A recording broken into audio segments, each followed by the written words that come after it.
পানি লাগবে পানি কথাটি মুগ্ধ বলেছিল, কিন্তু আজ এই বাক্যটি মানুষের প্রতিবাদের ভাষা হিসাবে পরিচিতি লাভ করেছে। মুগ্ধ নামটি হয়তো এখন সবারই চেনা। মুগ্ধ তোমাদের মতো একজন ছাত্র, যিনি পড়াশোনা করছেন খুলনা বিশ্ববিদ্যালয়ে, পরে বাংলাদেশ ইউনিভার্সিটি অব প্রফেশনালে ভর্তি হন। ছাত্র হলেও মুগ্ধর মাঝে ছিল কিছু অসাধারণ কৃতিত্ব। মুগ্ধ তার জীবনে সর্বদাই মানুষকে যতটুকু পেরেছে পাশে দাঁড়িয়ে সাহায্য করেছে। এর জন্য মিলেছেও তার কিছু সম্মাননা। তিনি ছিলেন অনলাইন বিজনেস প্ল্যাটফর্ম ফাইবারের একজন দক্ষ কর্মী। তার মৃত্যুতে ফাইবার গভীর শোক প্রকাশ করেছেন, দিয়েছেন অফিসিয়াল বার্তাও।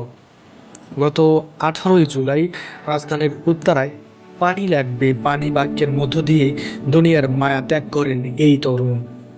চলমান কোটা আন্দোলনে পুলিশের গুলিতে নিহত হয়েছে এই তরুণ সূর্য।